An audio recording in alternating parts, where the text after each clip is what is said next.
नमस्कार, जय हिंद दोस्तों। मेयर ऑफ कैस्टरविज में आपका स्वागत है। लास्ट क्लास में हमने चैप्टर 35 तक कंप्लीट किया था। अब चैप्टर 36 और अब स्टार्ट करते हैं। Returning from her appointment, Lucetta saw a man waiting by the lamp nearest to her own door. When she stopped to go in, he came and spoke to her. It was Job.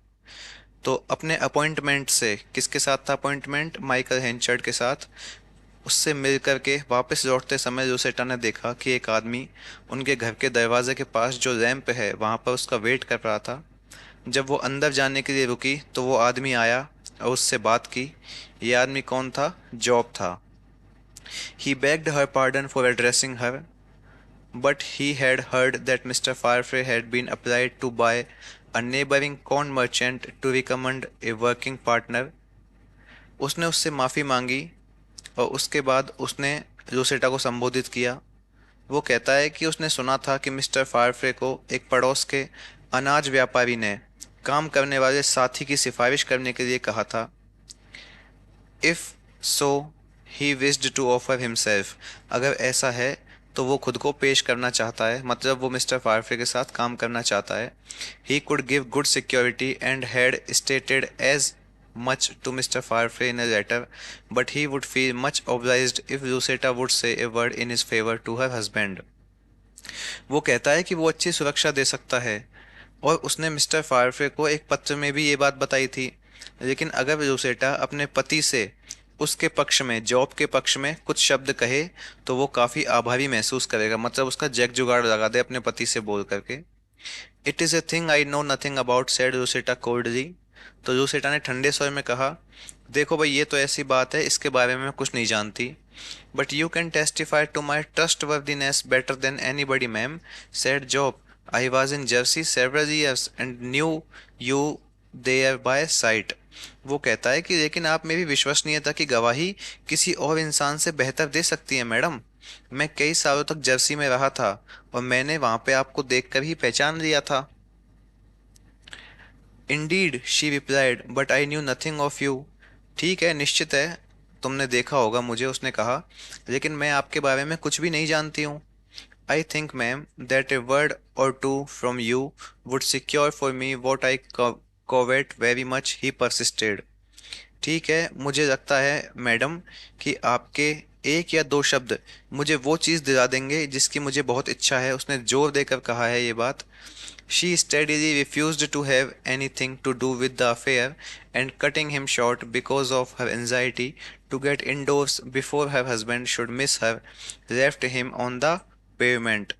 उसने इस संबंध में कोई भी बातचीत करने से साफ इनकार कर दिया तथा अपने पति को याद आने से पहले ही घर के अंदर जाने की जो चिंता है उसकी वजह से उसने जॉब को बीच फुटपाथ पर छोड़ दिया और अंदर चली गई। He watched her till she had vanished and then went home. तो जॉब उसे तब तक देखता रहा जब तक वो गायब नहीं हो गई, फिर वो घर चला गया। When he got there he sat down in the fireless chimney corner looking at the iron docks and the wood laid across them for heating the morning kettle.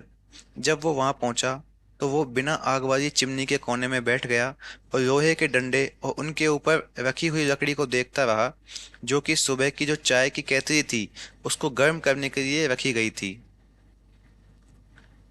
A movement upstairs disturbed him, and Henchard came down from his bedroom, where he seemed to have been rummaging boxes.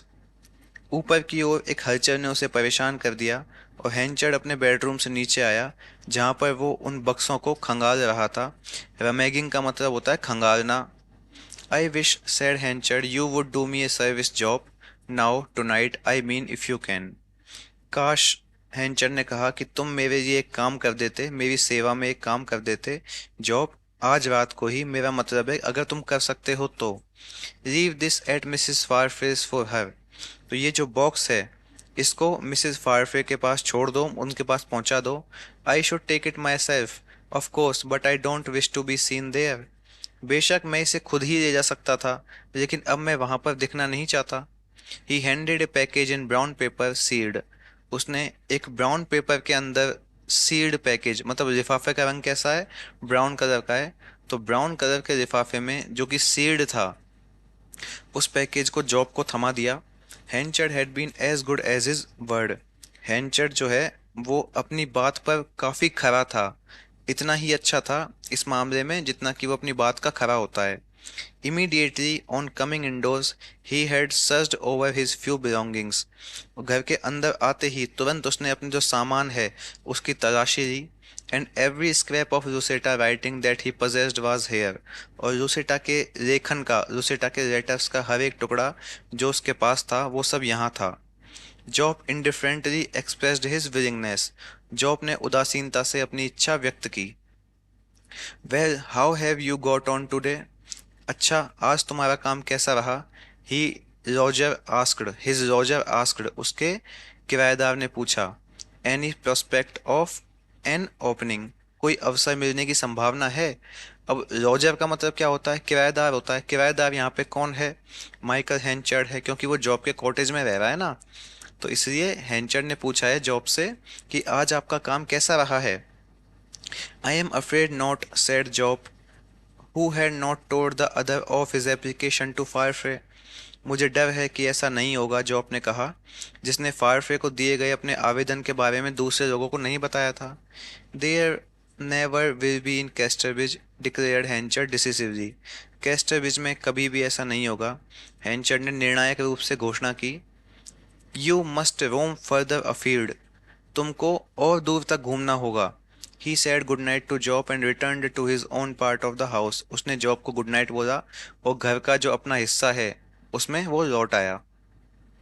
Job sat until his eyes were attracted by the shadow of the candle snuff on the wall, and looking at the original, he found that it had formed itself into a head like a red-hot cauliflower. Job तब तक बैठा रहा जब तक उसकी नज़र दीवार पर मोमबत्ती की परछाई पर नहीं पड़ी, और उनको देखते हुए उसने पाया कि उसने कैसा रूप ले लिया था। रेड, गर्म फूल गोभी, रेड हॉट कॉलीफ्लावर, लाल गर्म फूल गोभी की तरह एक सिर का रूप ले लिया था। मतलब मोमबत्ती की रोशनी में जो जॉब का हेड है उसकी परछाई दीवार पे कैसी बन रही है? रेड हॉट कॉलीफ्लावर जैसी। Henchard's packet next met his gaze, और उसके बाद उसकी नज़र हैंचर्ड के पैकेट पे गई। He knew there had been something of the nature of wooing between Henchard and the now Mrs. Farfrae. वो जानता था कि हैंचर्ड और अब मिसेज फारफ्रे के बीच का जो प्रेम का व्यवहार था, उसके उसके संबंध में, उस प्रेम व्यवहार के संबंध में ही शायद ऐसा कुछ इस लिफाफे के अंदर था। And his vague ideas on the subject narrowed themselves down to these, और इस विषय पर उसके अस्पष्ट विचार यहीं तक ही सीमित हो गए। Henchard had a parcel belonging to Mrs. Farfrae, and he had reasons for not returning that parcel to her in person. What could be inside it? हैंचर्ड के पास मिसेज फारफ्रे का एक पार्सल था, और उसके पास उस पार्सल को व्यक्तिगत रूप से जो लूसेटा है उनको वापस न करने के रीजंस भी थे। तो वो सोच रहा है कि आखिर इसके अंदर क्या हो सकता है। So he went on and on till animated by resentment at Lucetta's haughtiness as he thought it and curiosity to learn if there were any weak sides to this transaction with Henchard, he examined the package. इसलिए वो तब तक बोलता रहा जब तक कि वो लूसेटा के घमंड पर नाराजगी से गुस्सा होकर के, जैसा कि उसने सोचा था कि ये जानने की जिज्ञासा, उसके अंदर इस बात को जानने की जिज्ञासा हुई कि क्या हैंचर्ड के साथ इस लेन देन में कोई कमज़ोर पक्ष था। मतलब वो ये सोच रहा है कि ये जो पैकेट है इसके अंदर शायद हैंचर्ड का और लूसेटा का कोई प्रेम व्यवहार से संबंधित कोई लेन देन का या कोई ऐसा वीक पॉइंट उसको मिल सकता है। क्योंकि वो गुस्सा था लूसेटा के व्यवहार से, लूसेटा ने मना कर दिया था कि वो अपने पति से कोई सिफारिश नहीं करेगी जॉब की। तो उस गुस्से वाले व्यवहार से, उस रिवेंज वाले एक व्यवहार से जो जॉब था वो काफ़ी गुस्से से भरा हुआ था। इसलिए वो ये सोच रहा था कि शायद इस लेटर, ये जो उसको पैकेज मिला है, इसके अंदर उन दोनों के बीच का, लूसेटा और हैंचर्ड के बीच का कोई कमज़ोर पक्ष हो सकता है, और इस बारे में सोचकर उसने उस पैकेज की जांच की। The pen and all its relations being awkward tools in Henchard's hands, he had affixed the seals without an impression, it never occurring to him that the efficacy of such a fastening depends on this. तो कलम और उसके सभी संबंध हैंचड़ के हाथों में काफी अजीब से उपकरण हुआ करते थे। मतलब हैंचड़ के हाथों में पेन होना काफी अजीब सी बात थी।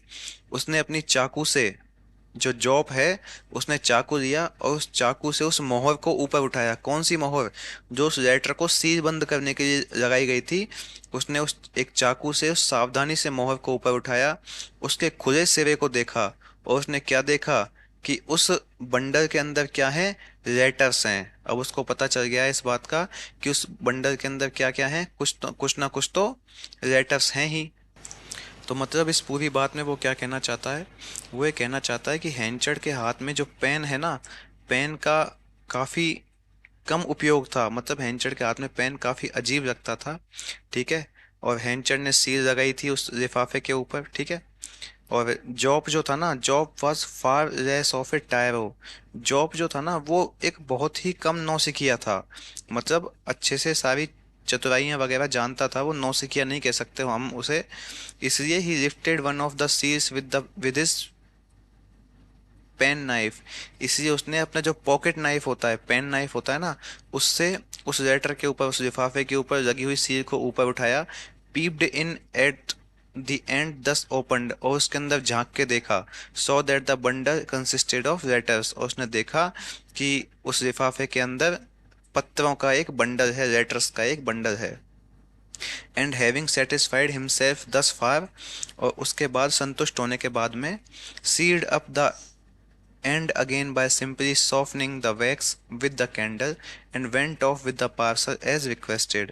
और उसके बाद में, संतुष्ट होने के बाद में, उसने मोमबत्ती से मोम को नरम करके फिर से उसके सिरे को, उस लिफाफे के सिरे को सील कर दिया।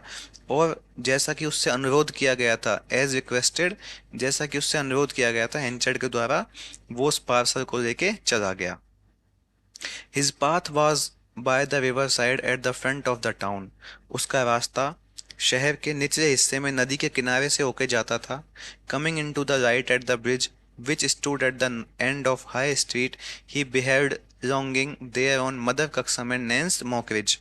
हाई स्ट्रीट के लास्ट में जो पुल बना हुआ था, उसके पास रोशनी में जब वो पहुंचा तो उसने देखा कि मदर कक्सम और नैंस मॉकरिज वहां पे आराम कर रहे थे। We be just going down Mixon Lane way to look into Peter's finger afore creeping to bed, said Mrs. Cuxom. हम बस मिक्सन लेन की तरफ जा रहे हैं ताकि बिस्तर पर जाने से पहले पीटर्स फिंगर को देख सकें। मदर कक्सम ने, जो मिसेस कक्सम है, उन्होंने कहा था, there is a fiddle and tambourine going on there. तो वहां पर क्या बज रहा है? एक तो फिडल बज रहा है। कौन कौन से दो इंस्ट्रूमेंट हैं? एक तो फिडल है। फिडल क्या होता है? वायलिन जैसा होता है एक। और एक टेम्बोरिन, टेम्बोरिन होती है ढप, ढपली जिसको बोलते हैं। पुरानी मूवीज में बजाते थे ना होली के समय पे, कंधे पे रख के एक्टर्स वगैरह। तो जो मिक्सन रेन के अंदर पीटर्स फिंगर है। पीटर्स फिंगर क्या है? पीटर्स फिंगर जो है एक छोटा सा बार टाइप का हम कह सकते हैं, जहाँ पे ये मिक्सन रेन के गरीब तबके के लोग आते हैं शराब वगैरह पीने के लिए। तो इस जगह में जाने की वो कहती हैं। यहाँ पर क्या बज रहा है? वायलिन और एक ढप बज रही है। Lord, what is all the word, do you come along to Jopp, it won't hinder you 5 minutes. हे भगवान, क्या है ये सारी दुनिया? क्या आप भी साथ आओगे मिस्टर जॉब? 5 मिनट से ज्यादा नहीं लगेंगे आपको, आ जाओ, 5 मिनट रुक के खा पी के चल जाना। Job had mostly kept himself out of this company, but present circumstances made him somewhat more reckless than usual, and without many words he decided to go to his destination that way। जो job था ना, वो अधिकतर समय तो अपने आप को इन लोगों से, इन लोगों की कंपनी से दूर रखता था। लेकिन आज की जो परिस्थितियां थी, वो परिस्थितियां इस प्रकार की थी कि काफी दुखी था जॉब। तो इस दुखद परिस्थितियों ने जॉब को सामान्य से ज्यादा लापरवाह बना दिया था। और बिना कुछ ज्यादा कहे या सोचे उसने उसी रास्ते से अपने गंतव्य तक, अपने डेस्टिनेशन तक जाने का फैसला किया। मतलब किस रास्ते से? उसी पीटर्स फिंगर के रास्ते से।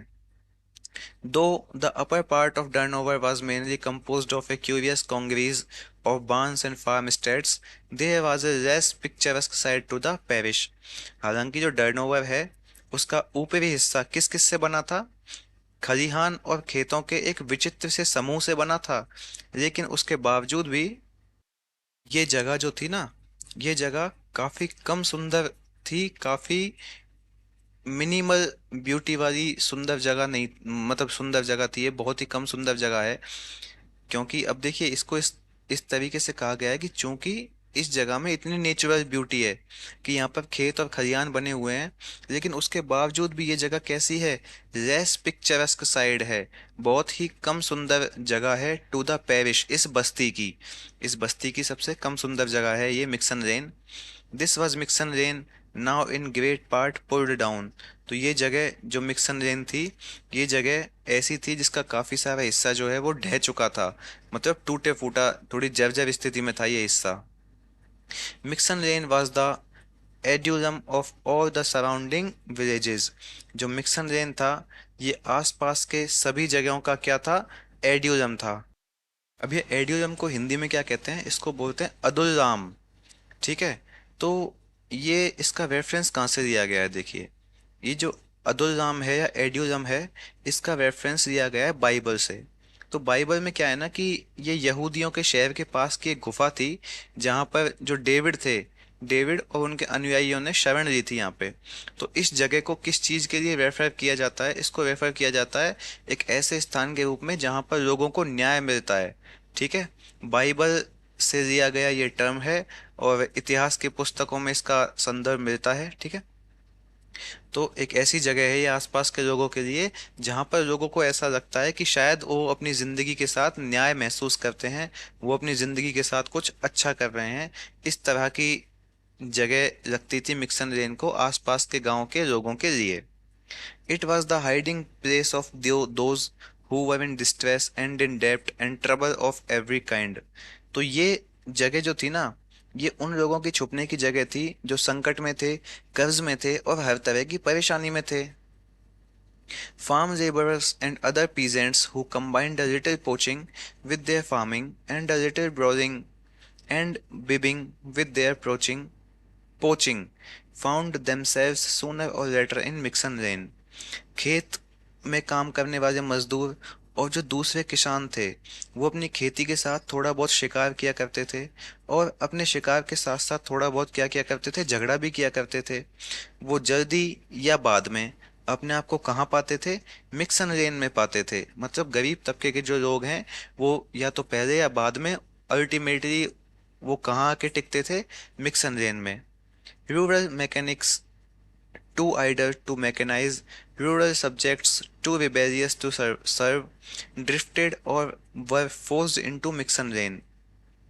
गांव के जो मैकेनिक थे, जो कि मशीनों का काम करने में काफ़ी आलसी थे, गांव के जो नौकर थे, वो सेवा करने में बहुत ज़्यादा कैसे थे, रिबेलियस थे, विद्रोही थे, वो मिक्सन लेन में चले गए थे, या फिर यूं कहें कि उनको मजबूर कर दिया गया था मिक्सन लेन में जाने के लिए। The lane and its surrounding thicket of thatched cottages stretched out like a spit into the moist and misty lowland. तो ये जो गली है, इस गली और उसके आसपास की झोंपड़ियों की जो झाड़ियां हैं, वो काफ़ी नम थी और धुंधली। उस निम्न स्तर की जो भूमि है, वहाँ पर कैसे फैली हुई थी, जैसे कि मॉइस्ट और मिस्टी, एक नमी फैली हुई होती है, या फिर थोड़ी सी गंदगी या कीचड़ जैसा कुछ फैला हुआ होता है। मतलब काफ़ी गंदी सी जगह है ये, बहुत अच्छी जगह नहीं है। इस जगह में क्या है, आसपास झोंपड़ियाँ बनी हुई हैं, और ये निम्न स्तर की भूमि है। मतलब जो सामान्य स्तर है कैस्टरब्रिज का, उससे ये थोड़ी सी नीची भूमि है, नीचे स्तर पे बसी हुई एक कॉलोनी है। Much that was said, much that was low, some things that were painful could be seen in मिक्सन लेन। तो मिक्सन लेन में बहुत कुछ क्या था, दुखद था, बहुत कुछ नीच था, और कुछ चीजें जो हानिकारक भी थी, ये सब कुछ मिक्सन लेन में देखा जा सकता था। Vice ran freely in and out certain of the doors in the neighborhood. Recklessness dwelt under the roof with the crooked chimney, shame in some bow windows, theft in times of privation in the thatched and mud-weird houses by sallows। तो पड़ोस के कुछ दरवाजों से बुराई की आवाजें, खुले आम अंदर बाहर होती थी। वो टेढ़ी चिमनी वाली छत के नीचे अधिकतर लापरवाह लोग खड़े रहते थे। उन घटिया खिड़कियों में कठोरता के समय में चोरी हो जाया करती थी। कैसे घर थे वो? छप्पर और मिट्टी की दीवारों से बने हुए थे वो, कच्चे पक्के थेस्ड मतलब छप्पर, और मड वॉल्ड मतलब मिट्टी की दीवारों से बने हुए जो घर हैं, यहाँ पर चोरी हो जाया करती थी इन टाइम्स ऑफ प्राइवेशन, कठोरता के समय में। ठीक है, इस समय में यहाँ पर चोरी हो जाया करती थी। तो मतलब मिक्सन लेन एक ऐसी जगह है जहाँ पर निम्न स्तर के लोग रहते हैं और अपराध वगैरह होना यहाँ पे काफी कॉमन सी बात है। Even slaughter had not been altogether unknown here, यहाँ तक कि हत्या भी पूरी तरीके से यहाँ पे अज्ञात नहीं थी। हत्याएं भी खूब हुआ करती थी।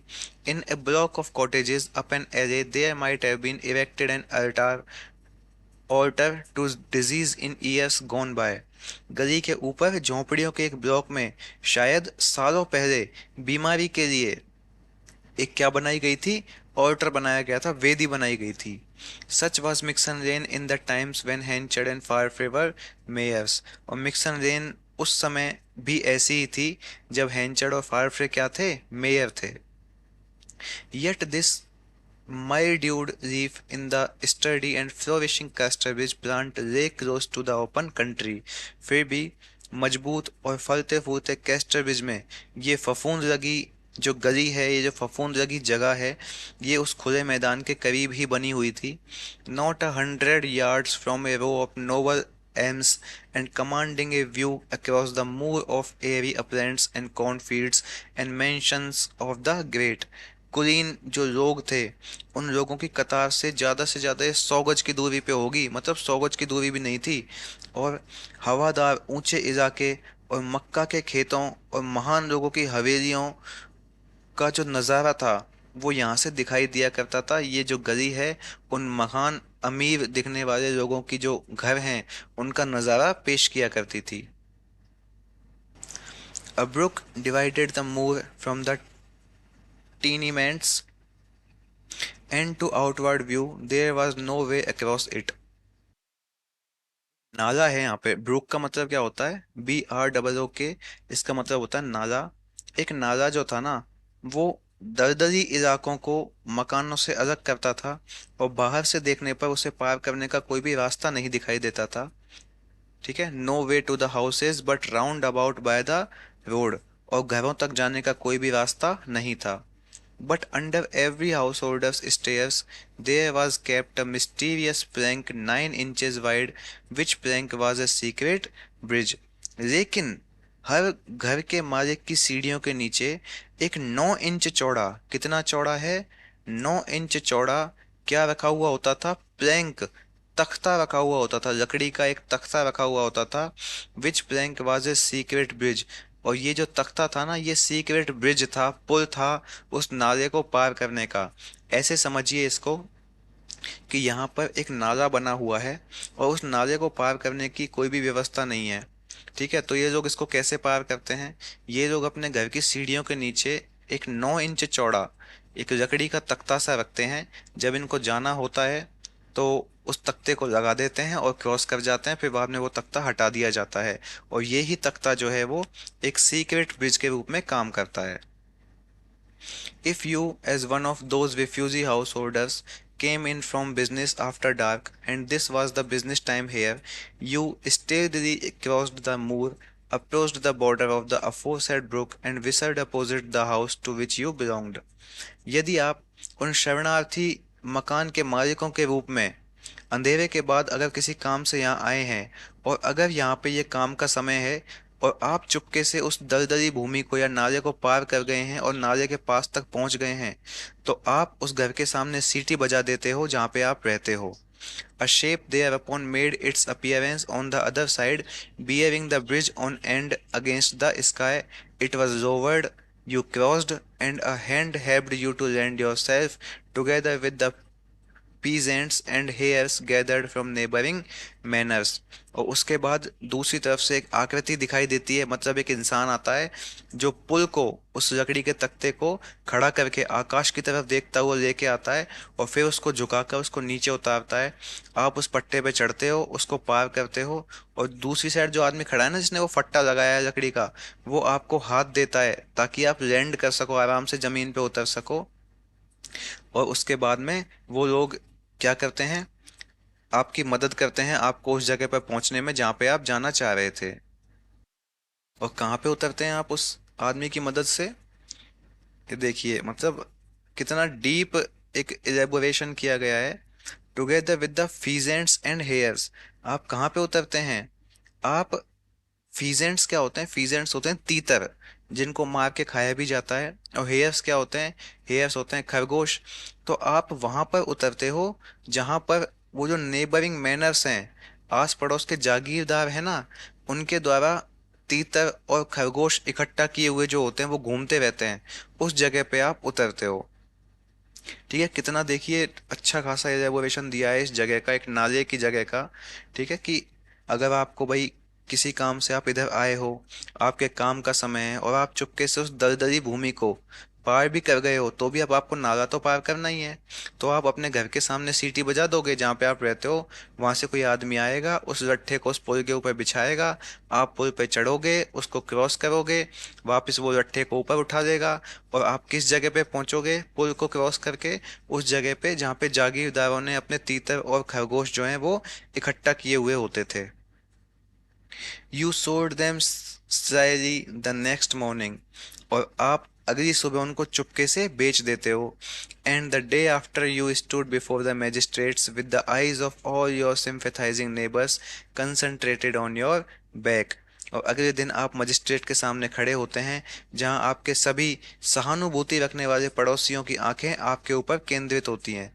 अब ऐसा क्यों है, क्योंकि आपने उनके जो खरगोश हैं, उनके जो तीतर हैं, उनको चुपके से बेच दिया है। स्लाइली का मतलब चोरी से या चुपके से बेच दिया है, इसलिए उन्होंने आपके ऊपर क्या कर दिया है, मुकदमा कर दिया है। तो अगले दिन आप कहाँ खड़े होगे, मजिस्ट्रेट के सामने खड़े होगे, और आपकी आंखें उन जागीरदारों की ओर एक दया की भावना से देख रही होंगी कि प्लीज सहानुभूति चाहेंगे आप उनसे कि वो हमारे प्रति थोड़ी सहानुभूति दिखाएं और मजिस्ट्रेट हमको सजा ना दे।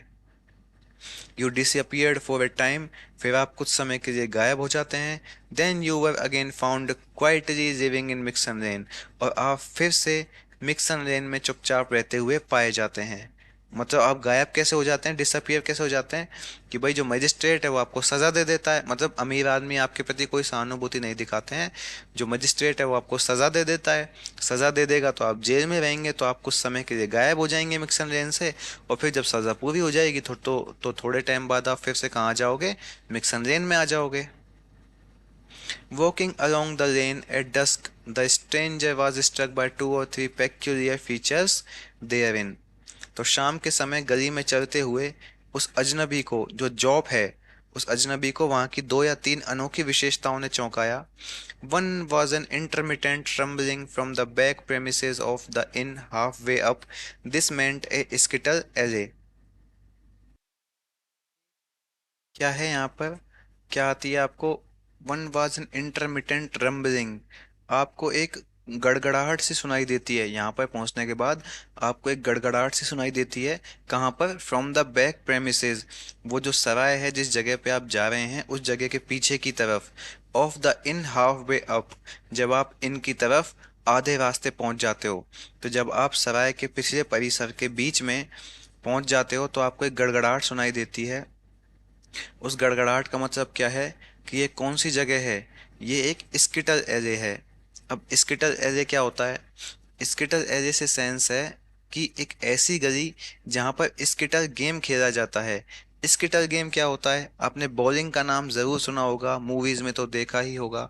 वहां पर जब सामने वो 9 वाइट कलर की बॉल्स रख दी जाती हैं, उसके बाद उनको एक बड़ी सी बॉल होती है जिसमें फिंगर्स को फंसाकर उस बॉल को फेंका जाता है जमीन पर रगड़ते हुए, और वो जाकर वो 9 बॉल को गिराती है। तो ये बॉलिंग का गेम आपने देखा होगा। तो इस गली में बॉलिंग का गेम खेला जाता है बच्चों बच्चों के द्वारा में, तो आप इस जगह पहुंच जाते हो। Another was the extensive prevalence of whistling in the various domiciles, a piped note of some kind coming from nearly every open door. और उसके बाद में दूसरी चीज क्या थी कि उन विभिन्न घरों में सीटी बजने का व्यापक प्रचलन, उन घरों के अंदर सीटी बहुत ज्यादा बजा करती थी, इस चीज का काफी प्रचलन था। और लगभग हर खुले हुए दरवाजे से किसी ना किसी तरह के पाइप्स की आवाज आ रही थी। Another was the frequency of white aprons over dingy gowns among the women around the doorways। और इसके अलावा दूसरी क्या थी कि दरवाजों के आसपास महिलाओं के बीच मैले कुचैले गाउन के ऊपर सफेद एप्रन की रिपीटेशन। मतलब वहाँ की महिलाएं क्या पहना करती थी, अपने कपड़ों के ऊपर सफेद एप्रन्स पहना करती थी। लगभग सभी महिलाएं इस तरह की जो वेशभूषा है उसको पहने हुए थी कि अपने कपड़ों के ऊपर उन्होंने गंदे संदे से मैले कुचैले सफेद एप्रन पहने हुए थे। A white apron is a suspicious vesture in situation where spotlessness is difficult। तो इस जगह पर सफेद एप्रन उन परिस्थितियों में एक संदिग्ध पोशाक होती है, क्योंकि इस जगह पर जो बेदागी है, बेदागी मतलब स्पॉटलेसनेस, एक ऐसी चीज जिस पर कोई दाग ना लगा हुआ हो, इस जगह पर एक ऐसी चीज पहनना काफी मुश्किल होता है। इसलिए अगर आपके एप्रन का कलर बिल्कुल वाहिट है तो आप लोगों की नजरों में संदिग्ध व्यक्ति माने जाओगे। Moreover, the industry and cleanliness which the white apron expressed were believed by the postures and gaits of the women who wore it, their knuckles being mostly on their hips, an attitude which lent them the aspect of two-handed mugs and their shoulders against door posts। इसके अलावा सफ़ेद apron द्वारा व्यक्त की गई मेहनत और सफाई इसे पहनने वाली जो महिलाएं हैं उनकी चाल में झलकती थी। और उनके जो पोर हैं, नकल्स जो हैं, वो ज़्यादातर उनके हिप्स के ऊपर हुआ करते थे, उनके कूल्हों के ऊपर हुआ करते थे। ये इन लोगों का ऐसा रवैया था, मतलब ये जो महिलाएं हैं ना, ये चलती थी। नकल्स किसको बोलते हैं आप समझते होंगे, अपनी जो उंगलियों के जोड़ होते हैं उनको बोलते हैं।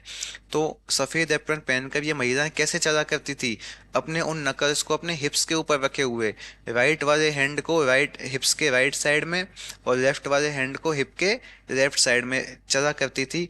अब ये जो चीज़ उन्होंने ब्रैकेट में लिखी है ना, इसको देखिए कि an attitude which lent them the aspect of two handed mugs. और वो जब चलती थी ना इस तरीके से तो कैसी लगती थी, ऐसी लगती थी जैसे एक मग्गा चल रहा हो जिसके दो हैंडल लगे हुए होते हैं। इस तरह का ये एक पोस्चर दिखाया करती थी, ऐसा दिखता था।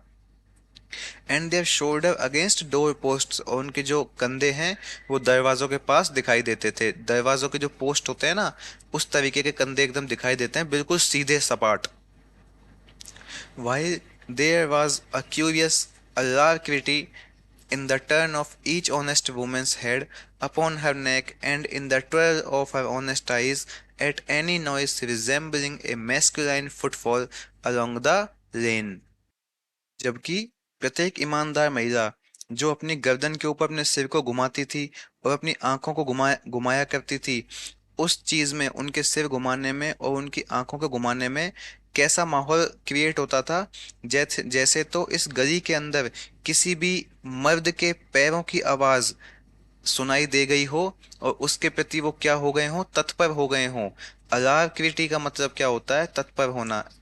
ALARCRITY, इसका मतलब होता है तत्पर होना। तो जब किसी मर्द के पैरों की आवाज इस गली में सुनाई देती थी तो उन महिलाओं के जो कंधों के ऊपर सर रखे हुए हैं और उस सर में जो आंखें लगी हुई हैं ना, वो आंखें बहुत तेजी से घुमा करती थी इधर उधर।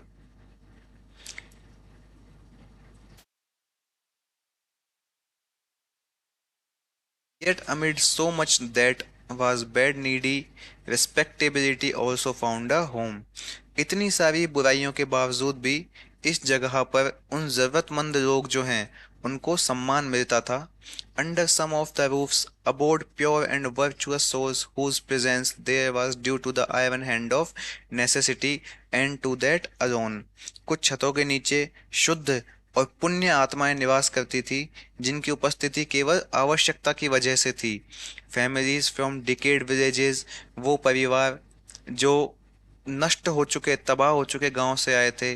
फैमिलीज ऑफ दैट वंस बल्कि but now nearly extinct sections of village society called reviers or life holders, copy holders, and others whose roof trees had fallen for some reason or other, compelling them to quit the rural spot that had been their home of generations, came here unless they chose to lie under a hedge by the wayside. तो गांव के वो लोग जो कभी काफी बड़े हुआ करते थे, लेकिन अब वो नष्ट हो चुके हैं, तबाह हो चुके हैं। साथ ही साथ गांव या समाज के वो हिस्से के लोग जिन्हें क्या कहा जाता था, कभी कभी रिवियर्स, राइफ होल्डर्स या कॉपी होल्डर्स कहा जाता था, जिनकी छतों के पेड़ किसी न किसी कारण से गिर गए थे। इस वजह से उन लोगों को उन ग्रामीण स्थानों को छोड़ना पड़ा जो कि कई पीढ़ियों से उनका घर हुआ करता था। वो सभी लोग यहाँ पर आ गए थे, और यहाँ पर आने के बाद वो इस जगह पर रहने लग गए थे। कब तक के लिए? जब तक कि उन्होंने सड़क के किनारे एक बाड़ के नीचे, एक कच्चे घर के नीचे रहने का विकल्प नहीं चुना था। काफी फिगरेटिव लैंग्वेज का इस्तेमाल किया गया है यहाँ पर। अब रिवियर्स क्या होता है? रिवियर्स होते हैं सरकारी कर्मचारी जो एक वर्दी को पहनते हैं, ठीक है, एक विशेष पोशाक को पहनने वाले जो सरकारी कर्मचारी होते हैं, जो कि सिटी की ऑफिशियल, एक तरह से सिक्योरिटी काउंसिल के मेंबर के रूप में काम करते हैं ना, उनको बोलते हैं रिवियर्स। और लाइफ होल्डर्स वो लोग जो लोगों की जिंदगी को बचाते हैं, उनकी रक्षा करते हैं, ठीक है। और कॉपी होल्डर्स वो लोग जो लोगों के डॉक्यूमेंट्स की कॉपीज को संभाल के रखते हैं, ठीक है। तो एक तरीके से ये भी कहना चाह रहे हैं कि सिर्फ गांव के गरीब तबके के लोग ही नहीं, यहाँ तक कि दूसरे गांव के जो सरकारी कर्मचारी थे ना, वो भी, उनकी भी स्थिति इतनी दयनीय हो गई थी कि वो भी इन जगहों पे आके रहने लग गए थे। जैसा कि मैंने अभी कहा था कि काफ़ी फिगरेटिव लैंग्वेज का इस्तेमाल किया गया है।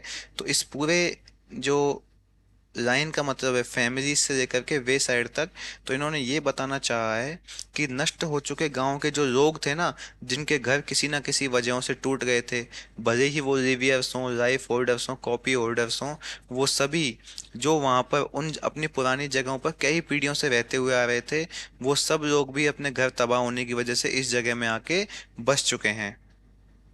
The inn called Peter's Finger was the church of Mixon Lane।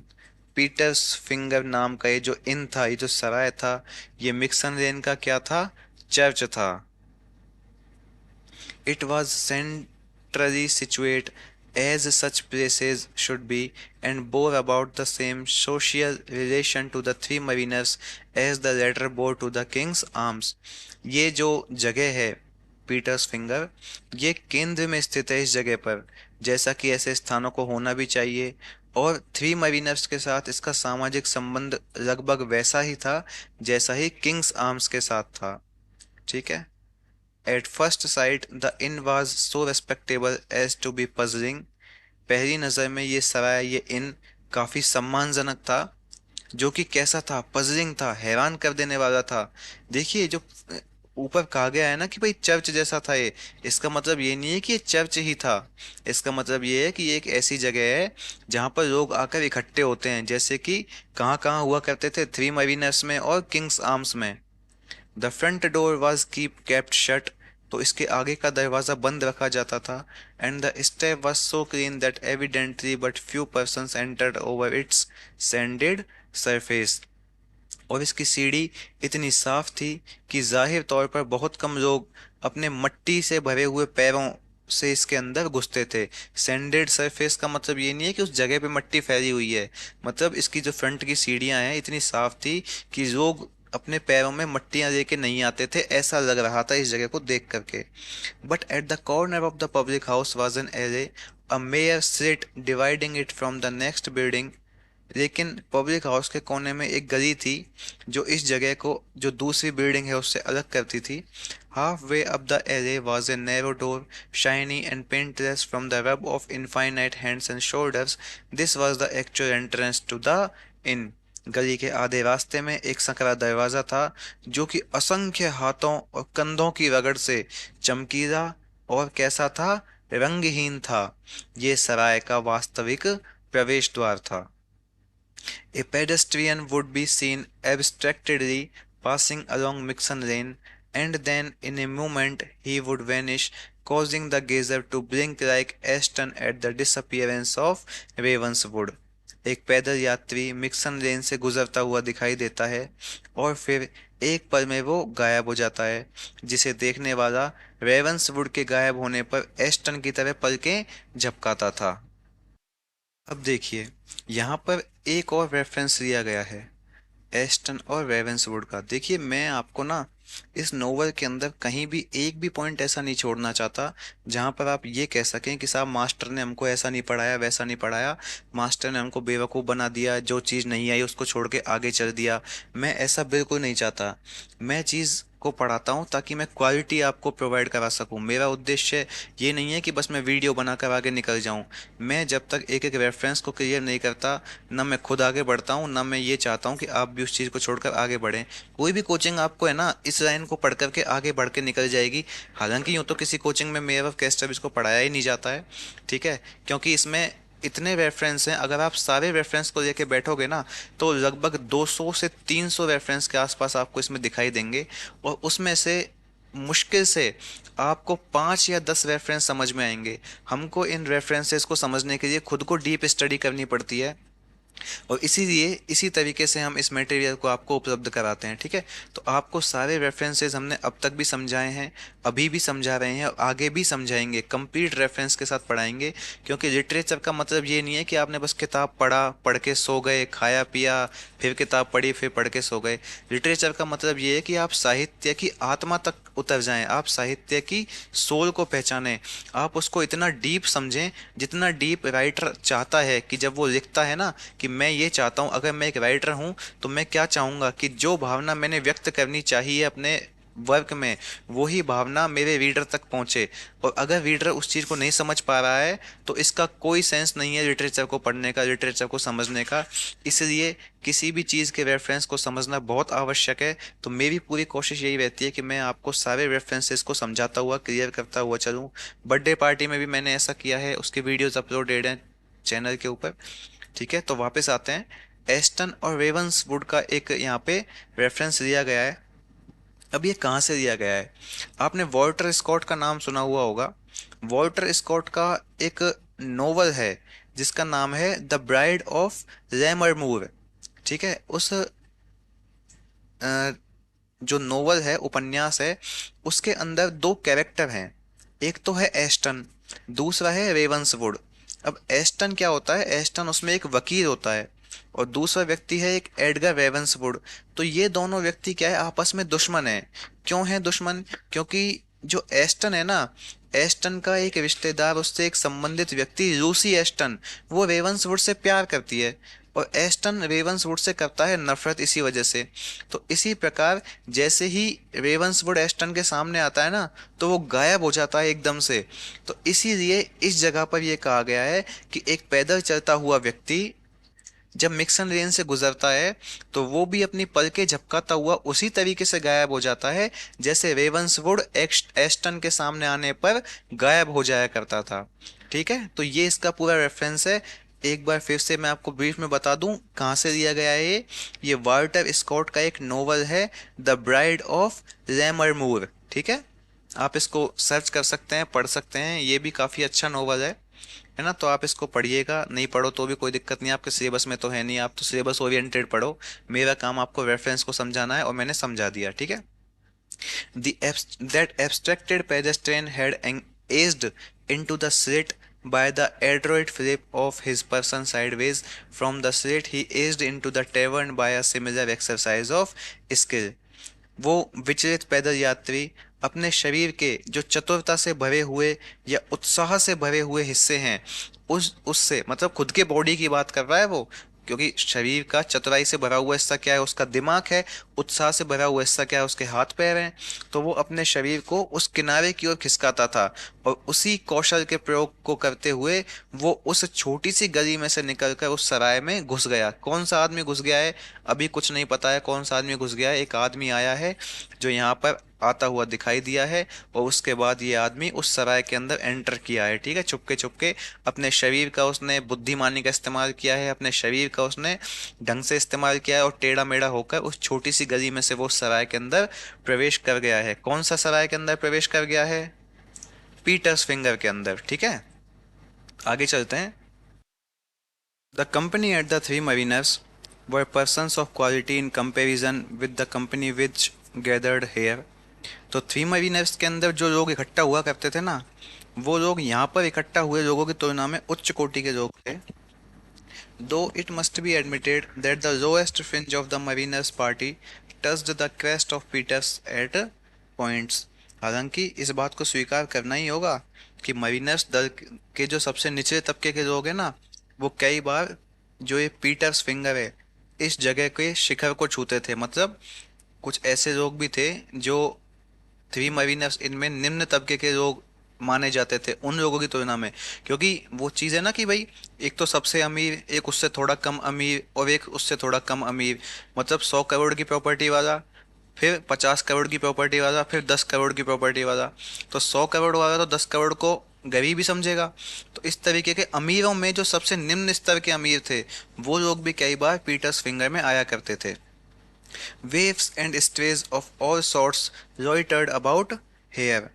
और यहाँ पर सभी प्रकार के आवारा कुत्ते घूमते रहा करते थे. वेव्स और ये जो लॉइटर्स है ना, ये सिनोनियम्स ही हैं, दोनों को आवारा ही कहा जाता है. The landlady was a virtuous woman who years ago had been unjustly sent to the gaol as an accessory to something or other after the fact. तो ये जो मकान मालकिन है, ये एक कैसी महिला थी? नेक महिला थी, अच्छी महिला थी, जो कि कई साल पहले किसी वजह से जेल में अन्यायपूर्ण तरीके से रह के आई थी. इसको जेल भेज दिया गया था कई साल पहले उस ऐसे अपराध के लिए जो कि इसने किया भी नहीं था. तो अन्याय किया गया था इसके साथ में. She underwent her 12 month and had worn a martyr's countenance ever since, except at times of meeting the constable who apprehended her when she winked her eye. उसने 12 महीने की सज़ा काटी और तब से ही वो एक शहीद की तरह दिखने लगी थी, सिवाय उस समय के जब वो कांस्टेबल से मिलती थी जिसने उसे पकड़ा था और वो आंख मारती थी उस कांस्टेबल को देख करके. To this house Job and his acquaintances had arrived. इस घर में जॉब और उसके परिचित आ गए थे. कौन थे उसके परिचित? वो दोनों ladies. They the settles on which they set down were thin and tall, their tops being guided by pieces of twine to hooks in the ceiling. वो जिस कुर्सी पे बैठे थे वो पतली थी और ऊंची थी, जिसके ऊपरी हिस्से में जो कुर्सी है ना उसके ऊपरी हिस्से को छत में लगे हुए हुकों से रस्सी के माध्यम से बांधा गया था. मतलब एक ऐसी कुर्सी जिसके ऊपरी हिस्से को छत में हुक लगा रखे थे, उन हुकों से रस्सियां लटकी हुई थी, उन रस्सियों से उस कुर्सी को बांधा गया था. क्योंकि ऐसा क्यों किया गया था? For when the guests grew boisterous, the setters would rock and overturn without some such security. क्योंकि जब मेहमान शोर मचाते थे तो ये कुर्सियां बिना किसी सुरक्षा के हिल जाती थी और पलट जाती थी. The thunder of bowls echoed from the backyard. पिछवाड़े से यानी कि पीछे के एरिया से कटोरों की गड़गड़ाहट गूंज रही थी. Swingers hung behind the blower of the chimney. Chimney की जो स्विंगर्स हैं, स्विंगर्स मतलब धोकनियाँ जहाँ से धुआं निकलता है, उनके पीछे भी झूले लटके हुए थे. And ex poachers and ex gamekeepers whom squires had persecuted without a cause sat elbowing each other.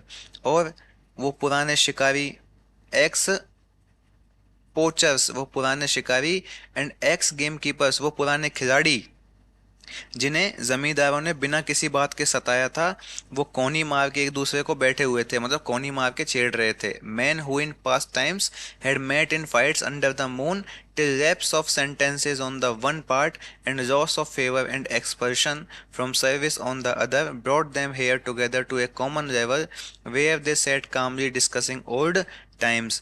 और इस तरह से ये लोग अतीत में जो पुरानी बातें हैं उन बातों को लेकर चांदनी रात में एक दूसरे से झगड़ते थे. और एक तरफ तो क्या था कि सज़ा खत्म होने तक, और दूसरी तरफ उन लोगों की सेवा खत्म होने तक और या फिर सेवा से निकाल दिए जाने तक. दो तरह की बातें हैं, दो तरह के लोग हैं. एक तो वो लोग हैं जिनकी सज़ा खत्म हो चुकी है, मतलब वो पुराने कैदी हैं, पुराने व्यापारी हैं. दूसरे कौन हैं? दूसरे वो लोग हैं जो पहले सर्विस में थे, किसी भी नौकरी में थे, उनकी नौकरी खत्म हो गई है. तो अब ये दोनों लोग, एक तो पुराने कैदी और एक पुराने कर्मचारी, अब ये दोनों लोग सेम स्तर पे आ गए हैं. तो ये दोनों प्रकार के लोग एक आम स्तर पर आ गए थे और इस जगह पर बैठकर वो शांति से पुराने दिनों पे क्या किया करते थे, चर्चा किया करते थे, डिस्कस किया करते थे। ठीक है दोस्तों, तो इस वीडियो के लिए बस इतना ही है। ठीक है, वीडियो काफ़ी लंबी हो जाएगी, 50 मिनट के आसपास तो हो ही गई है। इसमें लगभग अभी 30-40 मिनट का मटेरियल और है इस चैप्टर में, तो हम उसको नेक्स्ट वीडियो में कवर करेंगे। तब तक के लिए आप इस वीडियो को देखिए, समझिए, रेफरेंसेस को समझिए, रेफरेंसेस से एग्जाम में खूब सवाल उठाए जाते हैं। ठीक है, पढ़ते रहिए, बढ़ते रहिए। वीडियो पसंद आती है तो लाइक कीजिए, शेयर कीजिए, कमेंट कीजिए। मिलते हैं नेक्स्ट वीडियो में, तब तक के लिए धन्यवाद। जय हिंद।